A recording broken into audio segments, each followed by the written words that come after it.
After pulling an 18-hour shift at the hospital, all I wanted was a shower, a meal, and my bed. But when I got to the door, my key didn't work. My stepmother had changed the locks on me. I stood there in the dark, exhausted, my scrub still smelling like antiseptic and sweat. My fingers fumbled with the keys, trying again and again, as if maybe I was just too tired to make it work. But the truth was clear. The lock had been replaced. My chest tightened with confusion and dread. Before I could knock, the porch light came on. Claudia opened the door slowly, stepping out like she had been waiting for me. She looked me up and down, her eyes cold and sharp. "You don't live here anymore," she said. Her voice had no emotion, no hesitation. "My son does." The words stung. My mouth went dry, but I forced myself to speak. "What are you talking about? This is my father's house. My home." Claudia gave a thin smile, the kind people give when they know something you don't. "Your father left this house to family. That means me and Derek. Not you." Her voice was calm, almost casual, but the cruelty in it was heavy. My legs felt weak, like I might collapse right there on the porch. I looked past her into the house, the place where every corner still carried my dad's presence. I remembered helping him paint the walls, watching him build shelves in the living room with his rough, strong hand. I remembered him saying to me once, "This house will always be yours, Evie." Now Claudia was telling me I had no place in it at all. I wanted to shout, to push past her and run inside, to prove that she couldn't erase me from the home my father built with his own 2 hands. But the key in my hand was useless. The door was shut, and the woman standing in front of me had already decided I was nothing. Claudia tilted her head slightly, her tone mocking. "It's late. You should find somewhere else to stay. Derek has already made himself comfortable in your old room." I could feel tears burning the corners of my eyes, but I didn't let them fall. I stood there frozen, unable to step forward and unable to walk away. The betrayal cut deeper than anything I had ever known. My father was gone, and now the one piece of him I had left, the home he promised would always be mine, was slipping from my hand. I walked back to my car slowly, every step heavier than the last. I sat in the driver's seat and stared at the house through the windshield, its windows glowing warmly, as if welcoming everyone except me. For the first time in years, I felt like a stranger in the only place I had ever truly belonged. Would you like me to continue the next section of the story, where Evelyn starts figuring out Claudia's scheme, in the same style and length? I sat in my car that night, staring at the house, and memories began to pull me backward. My father, Martin Ward, had built that place board by board. He was a contractor, a man who worked long hours but always came home with sawdust in his hair and pride in his eyes. He used to joke that the house wasn't just wood and nails, it was part of him. I grew up watching him carry heavy beams on his shoulder, climbing ladders, measuring every angle with care. He used to let me hold the nails while he hammered, and sometimes he'd give me a brush so I could help paint the walls, even if I made a mess. When my mother passed away, I was still young, and the house felt emptier than ever. My father remarried a year later. That's when Claudia came into our lives. From the very beginning, I felt something about her didn't fit. She smiled too much in front of my father, and barely at all when he wasn't around. Still, I told myself to accept her, because Dad seemed happy and I didn't want to ruin that. I learned to keep my distance, to nod politely when she spoke, and to stay out of her way when her tone turned sharp. Through it all, my father kept reminding me that the house was more than just a building. One evening, when we were fixing a loose step on the porch, he rested his hand on my shoulder and said, "This house will always be yours. No matter what happens, you'll never lose it." His voice was steady, certain, and I believed him. Then, 2 years ago, everything changed. My father's heart gave out suddenly. One morning he was there, drinking his coffee and planning the week's jobs, and by the evening he was gone. The shock hit me so hard I could barely breathe. And while I was still drowning in grief, Claudia stepped in. She organized everything, funeral paperwork, meetings with lawyers.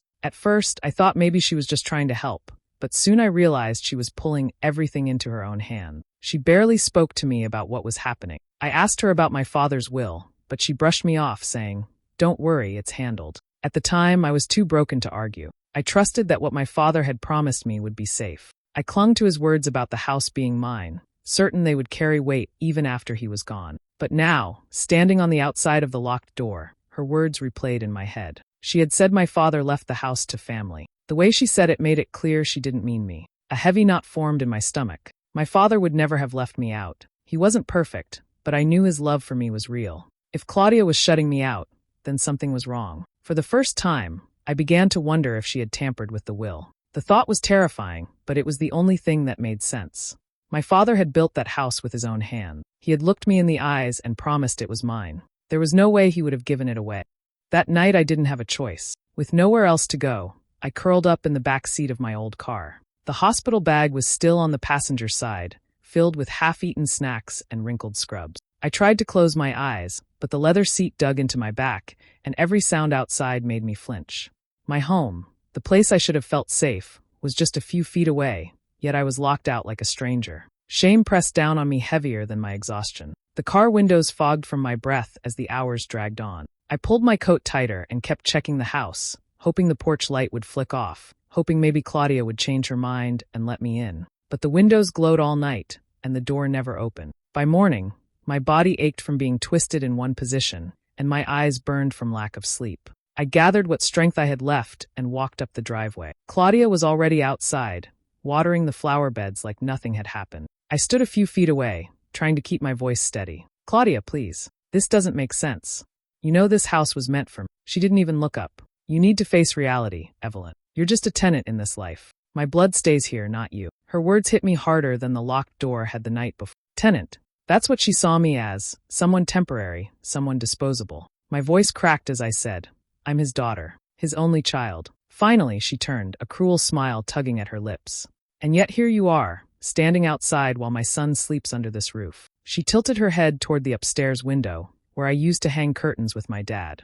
As if on cue, Derek appeared there, stretching and yawning like a king in his castle. He waved lazily at me, then disappeared back inside. Minutes later, I saw him come down the stairs through the front door. He wore a fresh t-shirt, his hair messy, his grin wide. "Morning, sis," he said mockingly. "Nice room I've got now. You wouldn't even recognize it. New paint, new posters, new life." The arrogance in his voice made my stomach twist. That had been my space, the room where I studied late into the night, where I cried after losing my mom, where Dad would come in and check on me when I had bad dreams. Now it smelled of Derek's cheap cologne and sounded like his laugh. I couldn't breathe.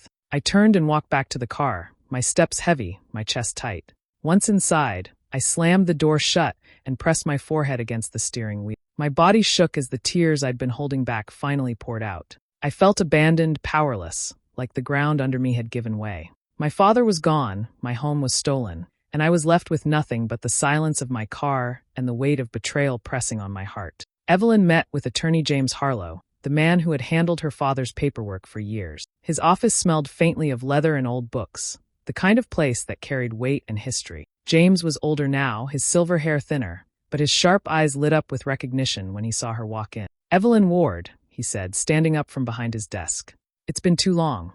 I wish it were under better circumstances." She forced a tired smile and sat down. "I don't know where else to turn. Claudia changed the locks on me. She says the house belongs to her and Derek. I don't understand. My father always told me the house was mine." James leaned back, his expression serious. "I remember those conversations. Your father was clear about his intentions. But after he passed, things happened very quickly. Too quickly, if you ask me." Her pulse quickened. "What do you mean?" He folded his hands on the desk. "Claudia filed probate almost immediately after your father's death. Normally, the process takes time. Notices go out.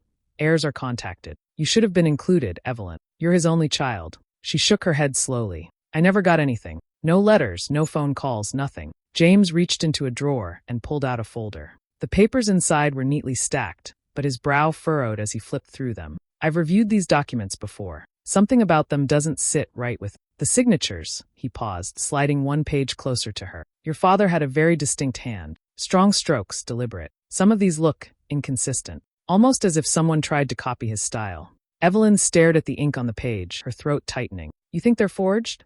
"I can't say that with certainty," James replied carefully. "But it's possible. And if it is, then what Claudia did goes beyond selfishness. It's fraud."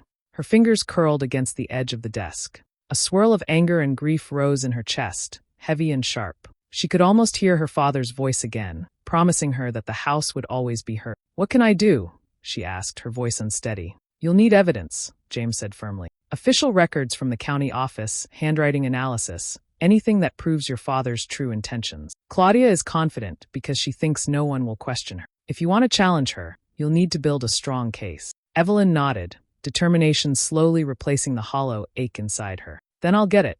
I can't let her take everything he built." James gave her a look that was half warning, half encouragement. "This won't be easy, Evelyn. Claudia won't back down without a fight." "I know," she whispered, pushing the file back toward him. Her jaw tightened as she stood. "But I've been shut out long enough. I'm not going to let her win. On my day off, I drove to the county records office with my stomach in knots. The building was quiet, with high windows that let in pale sunlight across long rows of filing cabinets and computer desks. I kept my head down as I walked in, worried someone might question why I was there. The clerk barely looked at me and just pointed me toward the public records section. That gave me the courage to keep going. I sat at a computer and typed in my father's name. My hands shook as I hit enter. A list of files popped up on the screen: deeds, transfers, probate record. My chest tightened as I clicked the most recent one, the document Claudia had filed after my father's death. The first thing I saw was his signature. I leaned closer, staring at the page. It was his name, but not his writing. My dad had a steady hand. Every letter of his signature had always been firm and consistent. This one was shaky, uneven, like someone had tried to copy it. I felt my throat close up. I scrolled further and froze. A new deed had been added just weeks after the funeral. Claudia's name was listed as the primary owner, but right beneath it was Derek Wool. My stepmother had put her son's name on the house my father had built, the house he promised me. Derek had never lifted a hammer, never painted a wall, never spent a single drop of sweat on that place. And now his name was on the deed like he owned it. I clicked to the next page, and my stomach twisted harder. Another signature. Another date. This one supposedly signed only days before my father passed. I remembered those days clearly. He was in a hospital bed, too weak to even hold a cup of water on his own. There was no way he had signed anything. My hands trembled as I fed coins into the office printer. Page after page came out. Deeds, signatures, transfers. Every piece of paper that could expose Claudia's lies. I stacked them carefully in a folder, each sheet feeling heavier than the last. These weren't just papers, they were proof. As I tucked the folder into my bag, something shifted inside me. I wasn't just the daughter left out in the cold anymore. I wasn't just the woman sleeping in her car, powerless and humiliated. I had something real now. I had evidence. Walking out of the records office, I breathed in the cool air like it was the first deep breath I'd taken in months. I felt the smallest flicker of relief, but also something sharper. Claudia thought she had erased me, but she was wrong. For the first time since my father's death, I felt a spark of hope, and right under it, a slow, steady burn of vengeance. I walked up the driveway with the folder tucked under my arm, my stomach tight, but my steps steady. Claudia was trimming flowers near the porch, pretending like everything was normal. I stopped a few feet from her and pulled out the papers. "I went to the records office," I said. My voice came out sharper than I expected. "I found the deed. The signatures don't match Dad's, and Derek's name was added weeks after he died. You want to explain that?"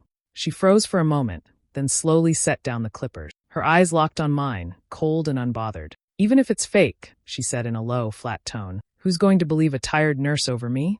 Her words stung, but I didn't look away. My hand tightened around the paper, but I held it steady. The front door creaked open, and Derek strolled out, rubbing his eyes like he'd just woken up. "What's this?" he asked, grinning when he saw me. "She thinks she has evidence," Claudia said without turning. Derek walked closer, glanced at the folder, and burst out laughing. "Evidence? Please. Get used to it, Evie. You'll be parking on the street from now on. This is my place now." I felt my chest burn, but instead of shouting, I closed the folder and slipped it back into my bag. Then I looked at both of them, forcing myself to stay calm. Slowly, I smiled. That wiped the smug look from Derek's face. Claudia narrowed her eyes, like she was trying to figure out what I was planning. "I'll be back," I said quietly. "And next time, I won't be standing on the porch." Without another word, I turned and walked to my car. Their silence behind me felt better than any fight. They thought I was beaten, but I wasn't. Not anymore. After leaving Claudia and Derek on the porch, I knew I needed more than papers from the records office. I needed someone who could stand beside me, someone who remembered my father's real intentions. The first person who came to mind was Harvey Lawson, my father's oldest friend. Harvey had known my dad since they were teenagers. They worked construction together for years, side by side on rooftops and in workshops. I remembered him being around during my childhood, loud laugh, calloused hands, always bringing donuts on Saturday mornings when he and Dad worked on projects in the garage. After my father died, I lost touch with him. Life and grief pulled us apart. But if anyone knew the truth, it would be Harvey. I found his number in an old contact book and called. His voice was deeper, older, but still warm. When I explained who I was, there was a pause, then he said, "Evie, of course I remember you. Come by tomorrow. We'll talk." The next day, I drove to his house, a small place on the edge of town with a wide front porch. Harvey opened the door before I even knocked. His hair had gone gray, and his back was more bent than I remembered, but his eyes were kind. He pulled me into a hug that caught me off guard. "You look just like your father," he said softly. "I'm sorry it's been so long." We sat at his kitchen table with mugs of coffee between us. I told him everything, Claudia changing the locks, Derek moving into my room, the forged signatures, the way she dismissed me like I was nothing. His face hardened as he listened. Martin told me plain as day, Harvey said, his hand pressing against the table. That house was for you. He said it more than once, Evie. He built it with his own 2 hands and promised it would be yours when he was gone. Claudia had no claim on it except through him, and he knew that.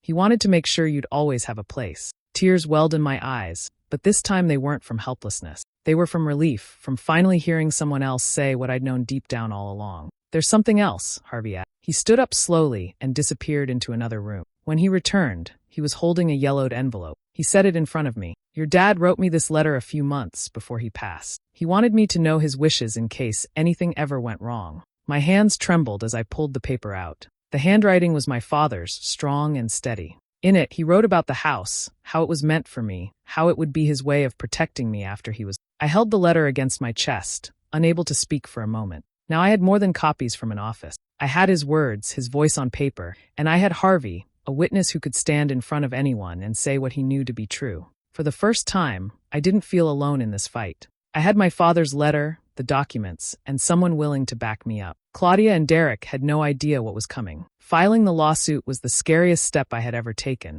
but once the papers were submitted, I felt something shift. It was no longer just Claudia's word against mine. Now it would be decided in front of a judge, where the truth had a chance to breathe.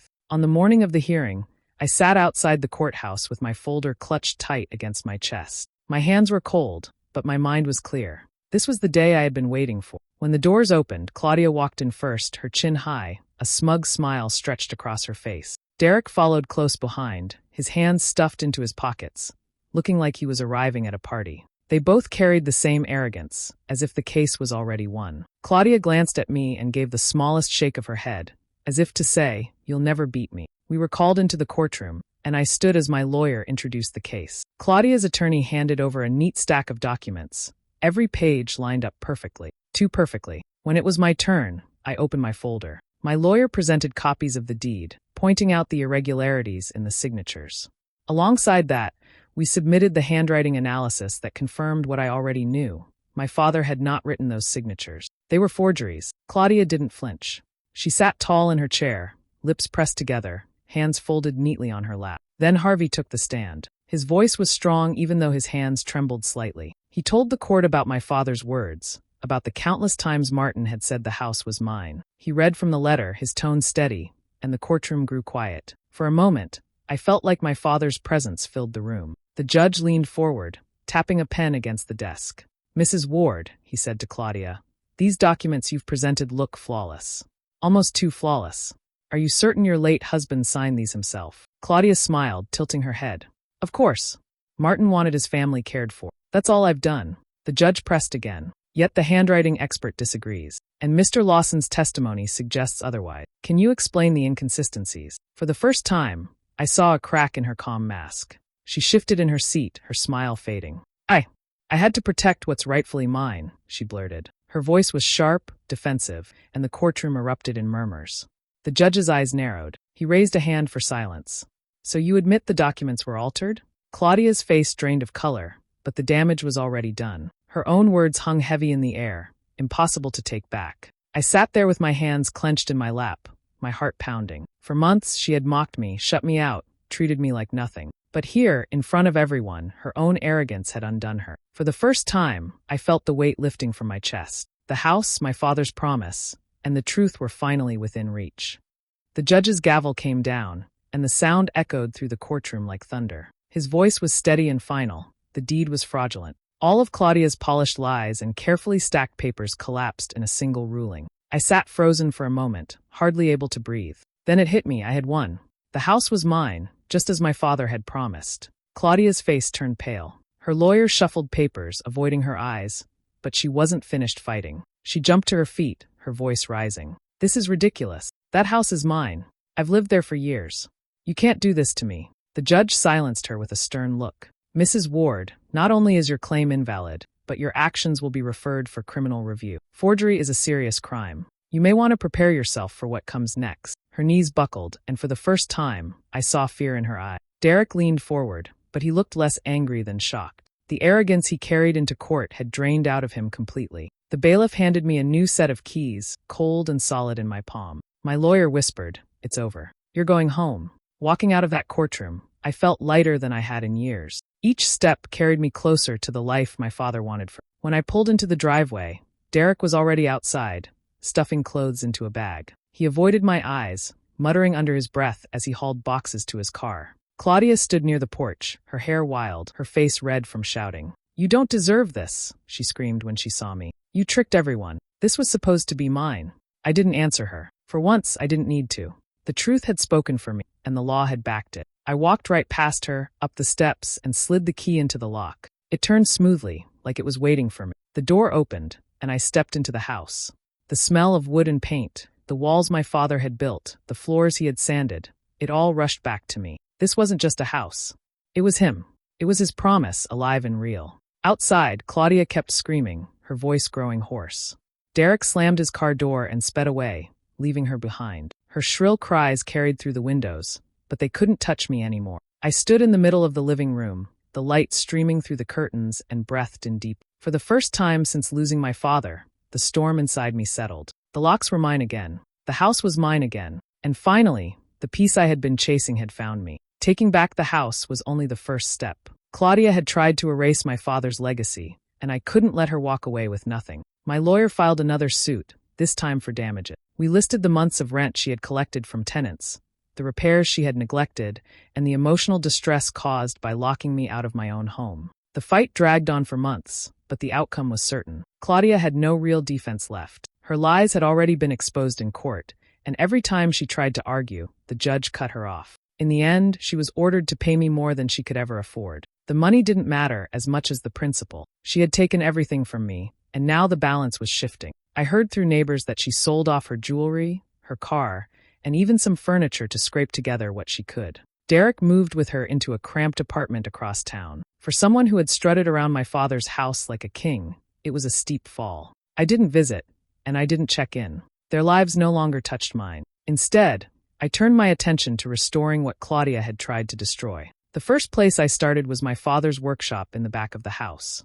Dust covered the benches, and tools lay scattered where she had left them. I rolled up my sleeves and cleaned every surface, polished the handles of the hammers, and lined up the screwdrivers just the way Dad used to. The smell of sawdust returned, warm and familiar, like a memory I could step into. On weekends, I worked there, sanding wood and fixing small projects. It wasn't about building anything grand. It was about keeping his spirit alive in every nail and board. Each strike of the hammer felt like a connection back to him, as if he were standing behind me, guiding my hand. The rest of the house slowly became mine again, too. I painted the walls, replaced the curtains Claudia had chosen, and filled the shelves with photos of Dad and me. Piece by piece, I took back the life she had stolen. One evening, when the work was done for the day, I sat in the living room as the sun set. The light spilled across the floorboards Dad had laid himself. The house was quiet, steady, and mine again. I leaned back, closed my eyes, and whispered, "I kept your promise, Dad. The house is still ours." For the first time since he passed, I didn't feel the hollow ache of loss. I felt strength, peace, and a kind of justice I thought I'd never find. Betrayal had brought me to my lowest point, but standing there in our home, I knew I had won.